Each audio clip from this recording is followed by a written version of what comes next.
A pesquisa eleitoral é importante para compreender as particularidades locais e as demandas da população. Ao realizar essas pesquisas, é possível mapear com precisão as preferências eleitorais, os principais problemas enfrentados pelos cidadãos e os temas que mais preocupam a comunidade. Isso permite que candidatos e partidos adaptem suas campanhas de acordo com as necessidades reais da população, criando propostas mais alinhadas à realidade regional. Esse é o assunto de hoje do Começo Conversa, que já está no ar.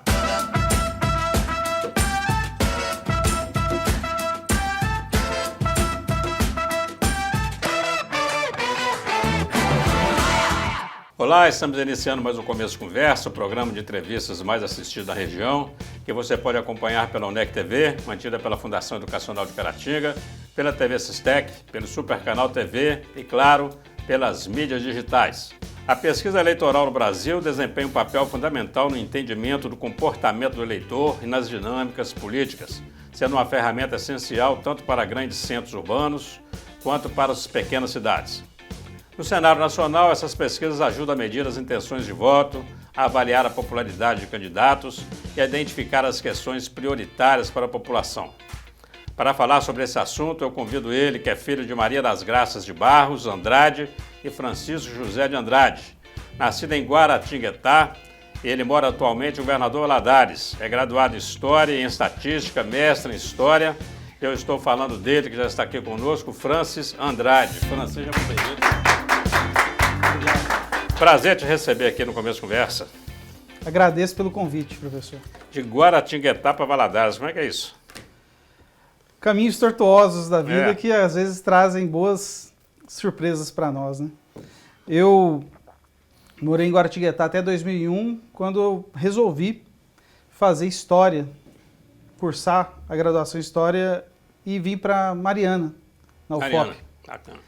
Na UFOP. E aí, estudei na UFOP até 2003, saindo de lá, fui fazer meu mestrado na Federal Fluminense. Em História também, nessa área? Em História também, no Rio de Janeiro, em Niterói.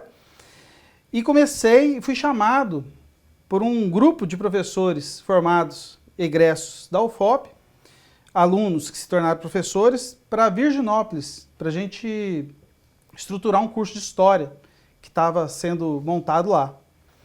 Aí, como eu estava fazendo mestrado, vim para cá em 2005.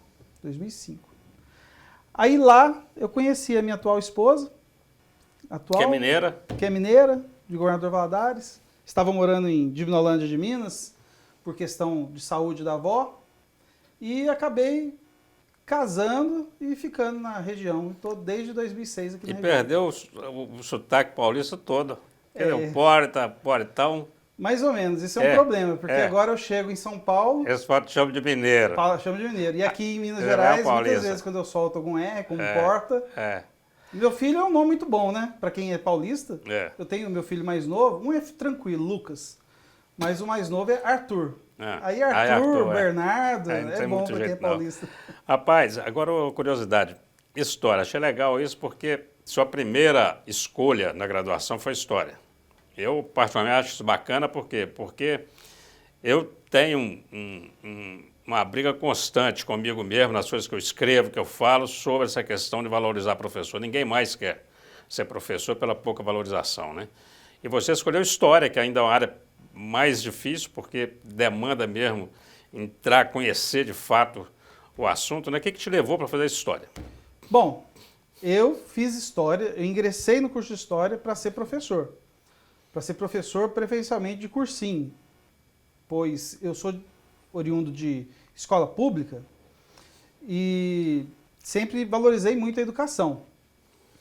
E eu queria trabalhar com um cursinho para ajudar, principalmente pessoas carentes, a entrar na graduação. Porque hoje está muito mais tranquilo do que era lá nos idos de 2000, 2001. Não, naquela época era muito difícil. Muito difícil. E, inclusive, concorrência alta. Quando eu saí da graduação, eu fui trabalhar no Educafro, em Guaratinguetá. Eu ministrei disciplina de Sociologia e História lá para o cursinho durante 2 semestres. Mas depois eu acabei vindo para Mariana e deixei. Aí comecei a trabalhar com ensino superior e aí... Então você chegou a ir para a docência no ensino superior?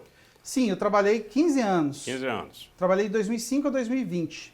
Tá, eu assisti um podcast seu, eu vi que você fala lá que você fez o doutorado até no ponto da defesa, quer dizer, só faltou passar o batom na moça. O que foi que... O doutorado é uma frustração que eu trago comigo, mas ainda está latente, ainda tenho intenção de terminar. Eu fiz a minha carreira acadêmica, foi muito rápida, né? Eu fiz graduação na UFOP 2001, 2003, eu formei em 3 anos, no bacharelado e na licenciatura. Passei para Federal Fluminense, que na época era a maior nota do CAPES na avaliação de História, 2004, 2006. E já entrei no doutorado em Ciência Política na Unicamp. E aí, fazendo o doutorado, acabei casando e tal, e eu tive uns problemas muito sérios, pessoais, nos idos de 2011, 2012, que era a época de entregar, né, depositar para efeito de defesa a tese. E aí eu não consegui. Eu fiz a qualificação, né, qualifiquei e não consegui defender por isso. Mas está latente ainda, eu continuo com alguns trabalhos acadêmicos. Fez a parte mais difícil do doutorado toda, que é cumprir aqueles créditos todos. Morava em Guanhães, saía... Ter uma pergunta para responder, fazer uma pesquisa. Morava em Guanhães, saía de Guanhães... no primeiro semestre eu saía de Guanhães domingo de tarde, ia para Campinas, passava a segunda-feira estudando, voltava, chegava em Guanhães terça-feira. O seu mestrado, o seu doutorado eu sei que foi em Ciências Políticas, né? Ciência Política. O que te levou para pesquisa? Quer dizer, da história isso é uma guinada danada, né? Para trabalhar com pesquisa. A tua empresa, né? Data Corpore. É uma empresa de pesquisa, de mercado. Que guinada foi essa também? Na verdade... Não existe nenhuma guinada, não. Não, porque a história trabalha com dados quantitativos, né? Pesquisa quantitativa. Mas você sai da história com foco em docência, em tal, para poder trabalhar com pesquisa de mercado, né? Na verdade, meu TCC de graduação já foi feito com história quantitativa. Ah, tá. Então, parte de história quantitativa. Entendi. Porque você entra na história, tem um leque, a interdisciplinaridade, né? E existe um instituto de pesquisa na UFOP, que é o NEASPOC, né? E lá a gente fazia pesquisa, ia para campo, fazia essas pesquisas eleitorais e tal. E a gente viu, lá, eu e outros alunos, vimos a possibilidade de trabalhar com pesquisa. Aí eu comecei a trabalhar com jornais da época do período de 61 a 64, para avaliar qual foi a participação desses jornais no movimento que gerou a deposição a renúncia do João Goulart, né? E depois a entrada dos militares. Entrada dos militares. E aí eu trabalhava com dados quantitativos, por exemplo. Um dado que bem típico, bem assim específico, é que eu somei as áreas dedicadas desses jornais, a matérias anticomunistas, certo? Entendi. Então, é impressionante o gráfico que você vê. Eu analisei por semestres. Segundo semestre de 61 até o primeiro semestre de 64. E aí, as áreas dedicadas do jornal para matérias ditas anticomunistas, variava muito.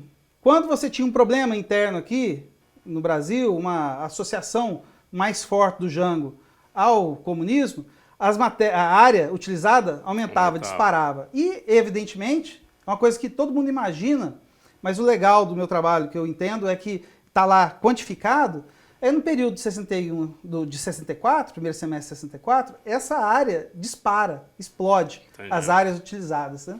Aí, lógico, tem a parte quantitativa também. E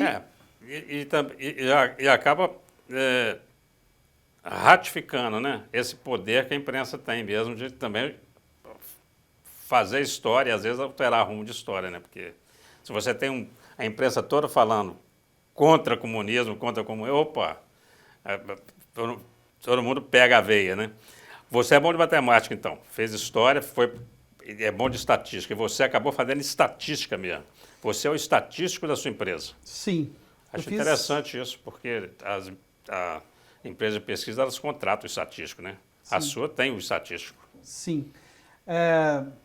não é tão incomum a pessoa que faz, o proprietário de uma empresa, ser estatístico. Não é tão incomum, não, mas eu, embora trabalhe com... No interior, mas é mais complicado, né? Porque assim, você tem que contratar mesmo, não é um profissional também que está fácil. Não é fácil. O estatístico tem uma demanda grande ainda por estatístico, mas aí já que eu trabalhava com pesquisa, levantamentos, tal, para alguns municípios, assim, eu falei, não, eu vou fazer essa graduação em estatística, eu vou aprimorar o conhecimento que eu já tenho, que vem lá da UFOP, né, com os meus professores, e vou registrar minha empresa, e tudo correu bem. Essa parte de pesquisa eleitoral, na verdade, eu tenho interesse por isso desde que eu tinha 5, 6 anos de idade. Eu me lembro, quando eu saía as pesquisas eleitorais da televisão e tal. Eu gostava então, de acompanhar. Eu fui história e fui para história política, aí da história política eu acabei caindo na estatística. Nós vamos fazer um rápido intervalo, tem mais 2 blocos ainda, aí eu quero realmente falar de pesquisa. Vou deixar uma pergunta já no ar, porque aí você já volta para o segundo bloco falando sobre ela, né? A pesquisa de mercado, de uma maneira geral, você concorda que as empresas, por exemplo, elas, ao se instalarem, elas deviam usar mais a pesquisa? Porque o que acontece? O pessoal começa a fazer pesquisa porque o negócio não está dando certo, ou então porque quer melhorar o negócio. Mas são poucas empresas, pelo menos as pequenas empresas, né? As grandes não, as pequenas empresas não tem uma pesquisa, por exemplo, para saber, eu estou com um produto, eu estou com um negócio, é esse mesmo? Quer dizer, o mercado tem demanda para isso? Tem uma necessidade por esse produto ou não, né? Isso é uma realidade, isso está mudando ou não? Volta no segundo bloco falando para a gente sobre isso, você que é da área de pesquisa, se vocês são procurados para isso, tá ok? Não sai daí, vamos rápido intervalo, bate-papo sensacional, estamos conversando com Francis Andrade, nós voltamos já já. Olá, estamos de volta com o segundo bloco desse começo de conversa especial, recebendo aqui Francis Andrade para falarmos sobre pesquisa e também pesquisa eleitoral. Pesquisa de mercado, qual a importância para o negócio? Fala para nós aí, Francis. Pesquisa de mercado é fundamental. Né? É muito comum nós ouvirmos aí, tantas empresas abriram e fecharam no mesmo ano. Tantas empresas abriram e fecharam com 2 anos. Se não houver uma pesquisa de mercado que sustente o seu negócio, a implantação do seu negócio, é como andar no escuro. Né? Andar no escuro sem referência nenhuma. Então a pesquisa de mercado é fundamental para você implementar o seu negócio, pois se você quer inserir um produto em alguma cidade, em alguma região, você tem que saber qual que é a melhor localidade para esse produto, se ele tem aderência àquela localidade ou não, que nessa parte de implementação você consegue deslocar para um lado, deslocar para outro, mudar um pouco o seu produto. Né? Então, não é, sem amadorismo, é a principal forma de fazer o seu negócio crescer. Bacana. Quando a gente fala em política, aí vamos entrar na pesquisa eleitoral, você imagina que isso possa ser aplicado? Quer dizer, porque a escolha de candidato, por exemplo, no interior, principalmente, acho ela tão complicada, porque você pega, por exemplo, ela costuma ser uma escolha do prefeito que escolhe o candidato dele. Há de um grupo que resolveu, nosso candidato vai ser o fulano, mas esquece de perguntar para a população. Posso estar enganado, se no interior não funciona mais ou menos assim. Primeiro eu arrumo o produto, depois eu vou, produto que eu falo, pessoa, político, né? Depois eu vou fazer campanha, fazer marketing para poder emplacar esse sujeito no mercado. O inverso não era muito mais fácil? Quer dizer, você tem uma pesquisa para falar que nome que teria uma aceitação melhor para o público de Caratinga, por exemplo, para Valadares, para Ipatinga. A sua associação é excelente, a sua comparação é excelente. Inclusive, eu não vou falar o nome do município, mas eu tenho um caso que foi exatamente isso, apontado por você. Aconteceu exatamente isso. Não vingou, não deu certo. Um município com uma gestão extremamente bem avaliada, ao longo de 4 anos, bem avaliada, um potencial candidato, né, a prefeito muito bom, tranquilo de se levar, né? O pessoal do marketing costuma falar, fulano de tal é pesado para carregar. Mas o fulano é leve. Ele é leve, tranquilo. Só que a administração se acomodou em cima da boa avaliação que tinha, que era notória, e não trabalhou, através de dados, essa coisa do seu candidato, do seu pretenso candidato. Entendi.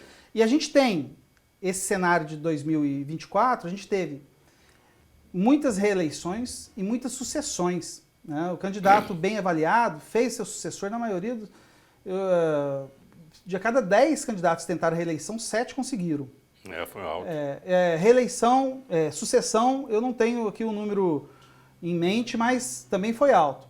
E aí, nesse município específico, não foi, entendeu? O sucessor ficou próximo, tal, mas não foi. O que acontece?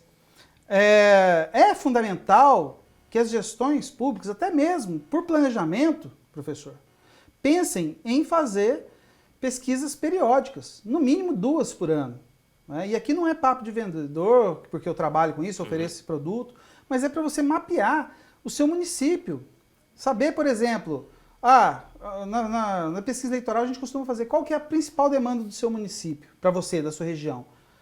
Aí a pessoa fala saúde e tal, mas uma pesquisa que você vai fazendo ao longo do ano, ao longo do tempo, ao longo de 4 anos, você pode perguntar especificamente, na área da saúde, o que você considera que precisa melhorar? Na área da educação, o que você considera que precisa melhorar?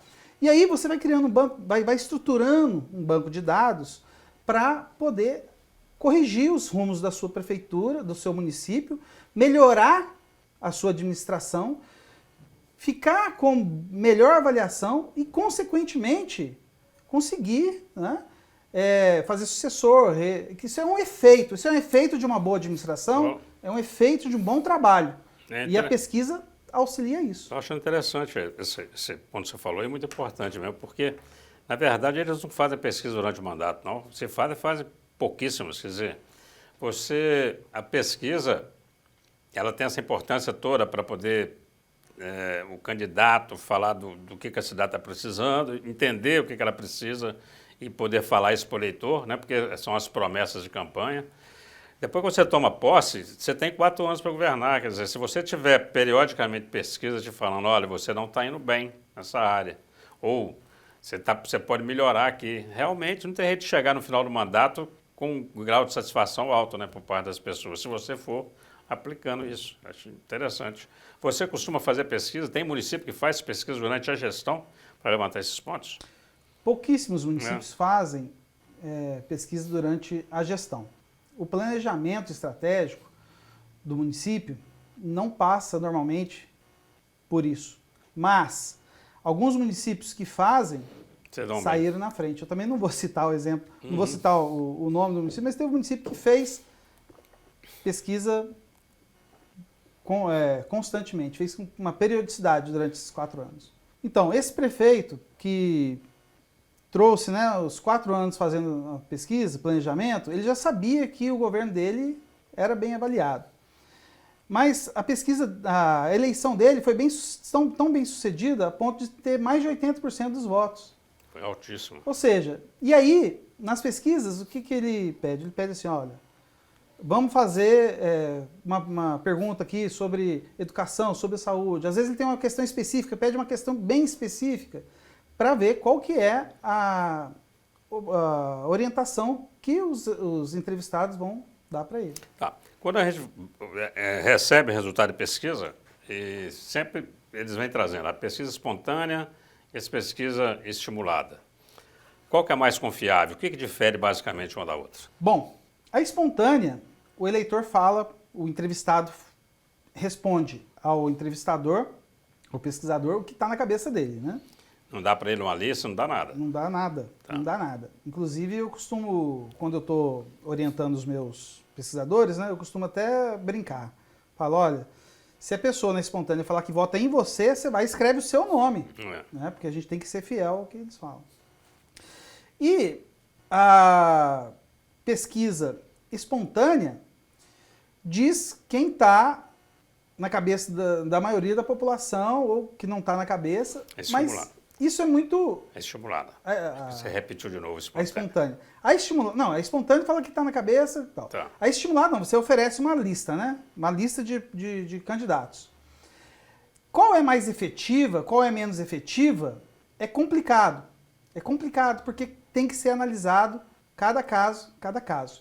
Por exemplo, você tem aí, historicamente, nas pesquisas estimuladas, antes...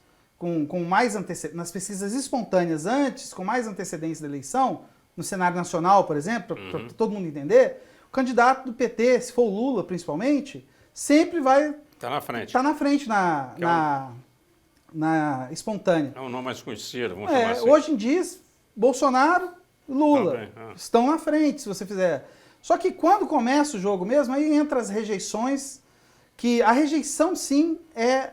o principal ponto, tem sido o principal ponto a ser analisado nas pesquisas. Qual que é a rejeição do candidato, qual que não é, se ela é impeditiva ou não. Entendi. Alguns trabalham com rejeição impeditiva, quando algumas pessoas que trabalham com pesquisa entendem que a rejeição de 40% já é impeditiva.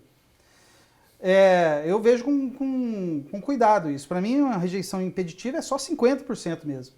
Porque numa rejeição que você tem 40%, o seu oponente... pode ter 35%, 36%, e aí não é impeditivo. Agora, quando você... É o que acontecia em 2018, né? 2018, na eleição, o Lula, antes de sair, parecia sempre com 30 alguma coisa, 40. Só que quando ia para o segundo turno, ele caía, na intenção de votos, ele caía. E a rejeição dele era sempre muito mais alta. Sempre... quase que impeditiva, acima de 50%. Então, em determinados casos, a espontânea diz muita coisa, em outros, a estimulada mesmo diz, e a outra é a rejeição diz mais. O negócio é cada situação tem que ser analisada em contexto. E também a proximidade com a própria eleição, né? Porque quando você chega perto mesmo do dia da votação, os candidatos são mais reconhecidos, né? Aí eu posso estar enganado, mas aí a espontânea e estimulada, elas ficam meio parecidas, porque na cabeça do eleitor ele já conhece os candidatos, ele já sabe quem são candidatos, são 3, são esses aí, né? Perfeito. Pode contar para mim, o senhor faz pesquisa também, não faz? Não. Porque é exatamente isso que acontece. Quando vai chegando perto da eleição, a espontânea e a estimulada se confundem. Lógico, é impossível... né? Que claro. A espontânea seja maior do que a estimulada. Mas elas, se no início da eleição a diferença dá 10, 15 pontos, quando a gente vai chegando, ela chega, em muitos casos, chega a ser menos de 5 pontos percentuais. Né? Bacana. Vamos fazer um rápido intervalo, eu quero voltar já com essa pergunta para você. Você que trabalha com pesquisa e trabalhou nessa campanha de 2024, com alguma cidade, trabalhou, né? Não precisa nem falar se quiser, mas trabalhou com pesquisa eleitoral nessa eleição agora. O que a pesquisa de fato pode auxiliar um candidato? Quer dizer, porque a gente percebe, posso estar errado, que eles ficam muito presos no 30%, 3% a mais que o outro. Peraí, mas a pesquisa não é só um número. A pesquisa traz uma série de informações para o candidato, dele e do outro candidato, né, de todo mundo da campanha. Quer dizer, como usar melhor esse instrumento, ou os resultados desse instrumento. Não sai daí, bate-papo muito instigante, mas vamos fazer um rápido intervalo, nós voltamos já para dar a nossa continuidade aqui com o Dr. Francis. Nós voltamos já. Olá, estamos de volta com o terceiro e último bloco desse começo de conversa. E você que chegou aí agora pode acompanhar um final de bate-papo aqui sensacional. Nós vamos conversando com o Francis Andrade e estamos falando sobre pesquisa de mercado, sobre pesquisa eleitoral. Vamos lá, Francis, pergunta ficou no ar, pode responder para nós. Bom, eu te agradeço por perguntar sobre a pesquisa que eu realizei. Eu realizei uma pesquisa em Governador Valadares, foi registrada no TSE, foi divulgada no sábado, antes da eleição. Nela, a gente conseguiu indicar a vitória do Coronel Sandro e uma indefinição entre o Renato e o Leonardo Monteiro. Não é? Leonardo Monteiro do PT e o Renato Fraga do Republicanos. Os dados de Valadares só nos apresentavam esse cenário porque, com mais exatidão, porque foram analisados em conjunto a taxa de rejeição, a taxa de confiabilidade do entrevistado. Por exemplo, A gente perguntou, independente do seu voto, quem você acha que vai ser o próximo prefeito? Entendi. 85% das pessoas que votavam no Coronel Sandro afirmavam que o Coronel Sandro seria o próximo prefeito. Quando você ia para o Renato, dentre o conjunto de pessoas que afirmavam que o Renato seria o próximo prefeito, isso caía para 70%. Entendi. A pessoa votava nele, era eleitor dele, mas achava que o outro ia ganhar. Por quê? Já estava consolidado. Entendi. Né, que o Coronel Sandro estava mais forte. E aí, essa é a importância, pegando especificamente o que você tratou, essa importância de se analisar a pesquisa como um todo, né? E pegar a tendência. A pesquisa é prognóstico. Ela não é o resultado, ela não é porque o resultado é na urna. Então ela traça tendências. Então a partir das tendências, você identifica quem tem mais chance, quem não tem, a probabilidade maior ou menor.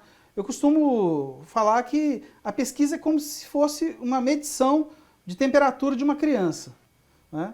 Você tem uma criança de 5 anos, você vai lá, colocou o termômetro, 38,2. Ah, está com febre. O que a pesquisa diz além disso? A não ser que o candidato tem 38, o outro tem 37, o outro tem 36. A pesquisa dá um dado ali, você correlaciona com os outros. Mas se você quiser pegar a tendência, passado 2 horas, você dá um remédio para a criança, passado 2 horas, você mede de novo. É. E aí, se aumentar, aí você começa a pensar, não, vou esperar mais um pouco, daqui 1 hora eu vou medir de novo e depois eu vou levar ao médico se não baixar. Então você vai traçando tendências. Os dados secos, que são divulgados, 37 para um, 30 para outro, 40, são dados secos, que se não for analisados em tendência, que a pesquisa tem que captar, né? A pesquisa tem a função de captar as ideias, os interesses, os anseios dos... E o candidato, quando ele recebe uma pesquisa, ele não recebe igual o eleitor, né? Porque o eleitor recebe só números, né? Pesquisa espontânea, pesquisa estimulada, o candidato recebe um monte de papel falando um monte de coisa para ele, né? Dando para ele tendências, dando para ele rejeições, dando para ele que faixa que ele está melhor, que faixa que ele está pior, não é isso? Exatamente, completo. Porque a gente faz a estratificação, né? E apresenta... o candidato está melhor entre os eleitores homens ou mulheres, de baixa ou alta renda, de qual religião. A gente apresenta esses dados e eu nem costumo apresento em papel também, mas eu utilizo uma forma de visualização que é através do Power BI, né, que você tem uma interação com os dados em tempo real ali. Você clica no seu... Por exemplo, você interage, né, um gráfico tratando da intenção de voto válida, você clicou lá, você já consegue ver nos outros gráficos a rejeição dentro daquele universo de eleitores. E isso é ouro, como eu costumo dizer. Isso é ouro na mão de quem está coordenando a campanha, se for bem utilizado. Bacana. Ou quem está coordenando a prefeitura numa perspectiva de pesquisas periódicas. Né? Bacana. Ou então até para a empresa, né? Está fazendo uma pesquisa de mercado para saber também grau de satisfação de cliente, sei lá, a colocação de produto, como é que está, né? Tem essas medições todas. Vamos falar de margem de erro, porque isso é uma coisa que eu sempre vejo as pessoas comentam sobre isso, né? Por que a pesquisa dele tem 3% de margem de erro, outro está com 4%, outro tem 5%? Que margem de erro é essa aqui? Entre 36% e 40%, ou entre 36% e 32%, se tem uma margem de erro para mais ou para 5%, ou para menos. Né? Então, quando você tem 4%, na verdade, você passa a ter 8%, um intervalo de 8 pontos aí. O que define essa margem de erro? O grau de confiabilidade? Tem alguma coisa a ver com isso? Não, o grau de confiança da pesquisa influencia na margem de erro, sim. Mas o que mais influencia na margem de erro é a quantidade de entrevistas que você faz. Muito bem. Certo? Por exemplo, a margem de erro da pesquisa que eu coordenei lá em Valadares, com 600 questionários, era 4 pontos percentuais. Muito bem. Com 800, essa margem de erro caía para 3,5 pontos. Certo? Muito bem. E aí, o candidato que tem, no caso de 4 pontos, o candidato que tem 40 pontos na pesquisa, ele pode chegar a 46 ou 36. Se tiver um candidato com 36, ele pode chegar a 40 ou a 32. Ou seja, eles estão empatados na margem de erro. E te digo mais, se o resultado acontecer, o candidato que estava com 40 ficar com 37 e o candidato que estava com 36 ficar com 40, ou seja, quem estava em primeiro ficar em segundo, dentro da margem de erro, você considera que a pesquisa teve Tá boa boa. acurácia. Muito Né? bem. Então, essa coisa de a pesquisa errou, a pesquisa acertou, a gente fala mais no dia a dia, Entendi. na conversa informal. Entendi. Mas essa coisa da pesquisa errar, acertar, Tá. não tem muito isso. Aí você falou, por exemplo, vou pegar o caso de Valadares. Você trabalhou com 600 questionários, com uma população de quantas mil pessoas? Estimado não, aptos a votar, 198 mil, né? 198 mil, quase 200 mil pessoas. Aí você pega 600 questionários. Aí eu falo porque quem está nos assistindo, eu sei que eles têm essas dúvidas. Não é o meu caso, claro, mas assim, eles têm essa dúvida. Como é que você pode falar numa pesquisa pegando 600 pessoas? Quer dizer, como que se dá a escolha? Porque aí, assim, essa amostra, aí ela passa a ter uma importância muito grande, né? Porque assim, você faz, por exemplo, eu vou na casa do sujeito, ou eu fico numa esquina, as pessoas vão passando, eu vou perguntando. Porque você tem bairro, você tem, né, áreas todas. Como é que se dá isso? Sua pergunta é muito boa e ajuda a esclarecer muito a importância das pesquisas. Muito obrigado pela chance de responder. Bom, no universo de 200 mil pessoas lá, 600 questionários, a gente utiliza de uma amostra probabilística. Uma amostra probabilística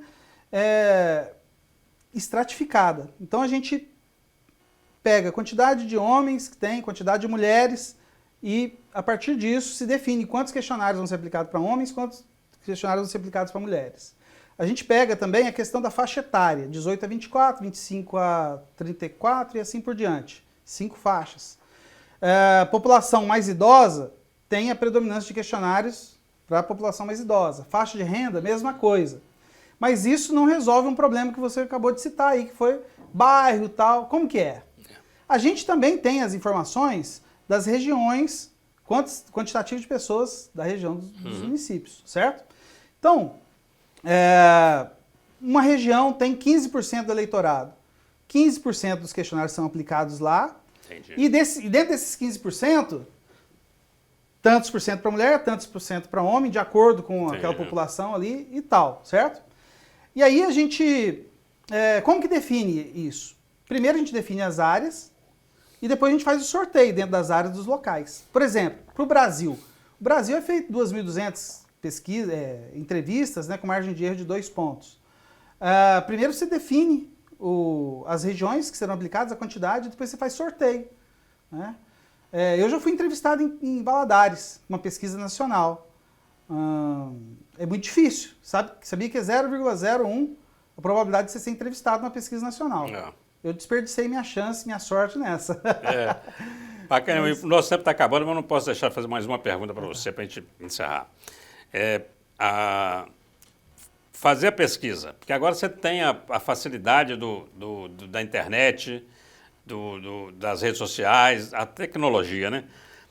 Pesquisa online e pesquisa presencial, quer dizer, isso difere, tem o grau de confiabilidade é maior ou menor de uma ou de outra? Não? Existe muita resistência em relação à pesquisa online. Mas a gente tem que reconhecer que a Atlas Intel tem feito um trabalho interessante. Né? Aqui no Brasil, em 2022, ela apontou o cenário bem próximo ao que se confirmou nas urnas. E nos Estados Unidos, foi considerada a única que, como disse, né, de forma informal, acertou a eleição do Trump.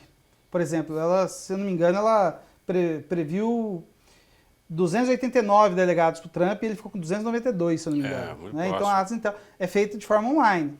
De forma online você quebra alguns problemas que a gente tem na pesquisa face a face, que é a que a gente faz. Face a face domiciliar. A minha pesquisa, a pesquisa do meu instituto, costuma fazer face a face domiciliar. Batendo de casa em casa, de acordo com as regiões, tem barra de rolagem. Aí tem região que tem prédio, você não consegue pegar direito, aí você tem que criar estratégias para resolver isso. A online não tem. Não é? Então a online está despontando, mas, por exemplo, numa pesquisa em Valadares, a online já não surtiria tanto efeito. Caratinga também não. Agora, em nível nacional, a online tem se fortalecido e eu entendo que é uma tendência. Muito bem. Franz, infelizmente, nosso tempo acabou, a conversa está boa, tenho certeza que foi um bate-papo bacana, gostei muito, espero que você tenha gostado e o telespectador com certeza vai gostar. Você tem um minuto aí para suas considerações finais, essa câmera aqui é sua. Deixa o recado aí para os internautas, telespectadores, é com você. Bom, eu agradeço pela chance, gostei muito também. o tempo é escuso, o tempo é curto, escasso, né? Escasso. A gente tem que falar muita coisa. Bom, meu nome é Francis, como vocês já viram, eu trabalho com pesquisas eleitorais, pesquisa de mercado. Nós estamos sediados lá na Ilha dos Araújos, em Valadares, na Rua 20, número 218, Data Corpore. Estamos disponíveis também através do Instagram, data.corpore, é o Instagram que vocês conseguem acessar lá. Estamos disponíveis. Quiser ir lá em Valadares, tomar um café com a gente, estamos à disposição e atendendo também por Instagram. Pesquisa de mercado, pesquisa eleitoral, pesquisa de planejamento. Bacana. Ô, Francis, muito obrigado. Prazer te receber aqui. Obrigado, não foge da sala de aula, não. Volta para a sala também. Quem sabe? Não é? A UNEC tem a vaga aí? Pois é. Estamos encerrando mais um Conversa Conversa. A você, muito obrigado pela companhia, pela audiência. Até o próximo encontro, se Deus quiser.